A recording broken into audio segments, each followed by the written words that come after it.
নানা তর্ক-বিতর্কের মাঝেও হুমায়ূন আহমেদের নাটকের ফ্যান প্রায় সকলেই বাংলা নাটককে নতুন প্রাণ এনে দিয়েছিলেন তিনি। তার নাটকের বাকের ভাই চরিত্রকে দিতে হয়েছে আন্দোলন। এমন ঘটনা ঘটেছিল বিখ্যাত উপন্যাসের চরিত্র শার্লক হোমসকে ঘিরে। ৮০ থেকে ৯০ এর মাঝামাঝি সময় পর্যন্ত হুমায়ূন আহমেদ উপহার দিয়েছিলেন বেশ কিছু সামাজিক, রোমান্টিক ও হাস্যরসাত্মক নাটক। এর মধ্যে আজ এই লেখকের সেরা ৫টি নাটকের তালিকা রইল আপনাদের জন্য। নাম্বার ৫, আজ রবিবার। রসিকতা, পারিবারিক এক বন্ধনে আজ রবিবার হুমায়ূন আহমেদের সবচেয়ে প্রাণবন্ত ও প্রাণচঞ্চল নাটকগুলোর একটি এটি। নাটকটি নির্মিত হয় ১৯৯৯ সালে। এই নাটকের প্রায় সবগুলো চরিত্রই জনপ্রিয়। আনিস ভাইয়া, কঙ্কা তিতলি, দাদাজান, বড় চাচা, হিমু চাচা, বাবা, মীরা, মতি মিয়া, ফুলি, বাকের ভাই রুপি, আসাদুজ্জামান নূর, এই নাটকের প্রতিটি চরিত্র আজও দর্শকদের মনে গেঁথে আছে। এই নাটক একটি পরিবারের সদস্যদের মজার মজার দ্বন্দ্ব, আবদার ও আবেগে ভরা রঙ্গময় প্রতিচ্ছবি। নাম্বার ৪, বহুব্রীহি। ১৯৮৮ সালের নাটক এটি, যেখানে দেখানো হয়েছে হাস্যরসের আড়ালে সমাজের প্রতিচ্ছবি। হাস্যরসাত্মক নাটকটি শুধু মজার গল্পই বলেনি, সমাজের ভেতরে নানা অসঙ্গতি, কুসংস্কার এবং মানবিক বোধের কথাও তুলে ধরেছে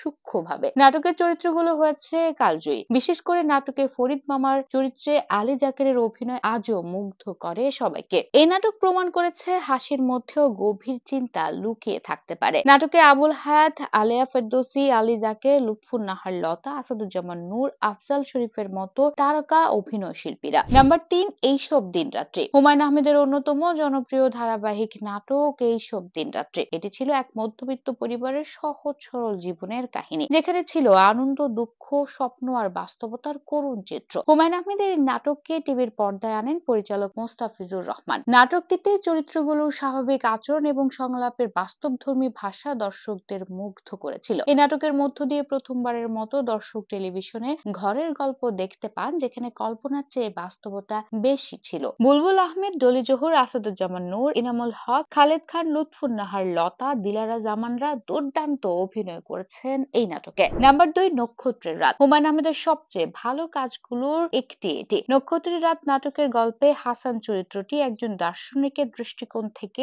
বাংলা সাহিত্যের অসাধারণ এক সৃষ্টি। হাসান চরিত্রে অভিনয় করেছেন আসাদুজ্জামান নূর। রহস্যময়, জটিল কিন্তু সহজ চিন্তার এক যুবক তিনি, যার আগমনে একটি বাড়িতে ঘটে যায় নানা রকম পরিবর্তন। বরাবরের মতো হাস্যরসের আড়ালে আবারও হুমায়ূন এই গল্পে মনস্তাত্ত্বিক এবং আবেগী মধ্যবিত্ত জীবনকে তুলে এনেছেন এই নাটকে। এই নাটকে আরো অভিনয় করেছেন সারা জাকের, জাহিদ হাসান, আফসানা মিমি, আজিজুল হাকিম, শমী কায়সার, আবুল হায়াত, দিলারা জামান, লাকি ইনাম, আব্দুল কাদের, মেহের আফরোজ শাওন ও শিলা আহমেদের মতো এক ঝাঁক তারকা। নাম্বার ১, কোথাও কেউ নেই। এই নাটকের বাকের ভাই চরিত্রটি আজও অমর। হুমায়ূন আহমেদের সবচেয়ে জনপ্রিয় নাটক বলা হয় এটিকে। এই নাটকের কেন্দ্রীয় চরিত্র বাকের ভাই। এতে অভিনয় করে আসাদুজ্জামান নূর হয়ে উঠেছিলেন জাতীয় আলোচনার কেন্দ্রবিন্দু। বাংলাদেশের টিভি নাটকের ইতিহাসে প্রথমবার এটি একটি চরিত্র যার জন্য জনমানুষ অবাস্তব আবেগ দেখিয়েছে। বাকের ভাইয়ের ফাঁসির রায় না দেওয়ার দাবি তুলে রাস্তায় নেমেছিল দর্শক, পত্রপত্রিকায় হয়েছে লেখালেখি। এমনকি নাটকের বাকের ভাইয়ের ফাঁসি আটকাতে হুমায়ূন আহমেদকে ফোন করেছিলেন তৎকালীন প্রধানমন্ত্রী খালেদা জিয়া। এই নাটক প্রমাণ করেছিল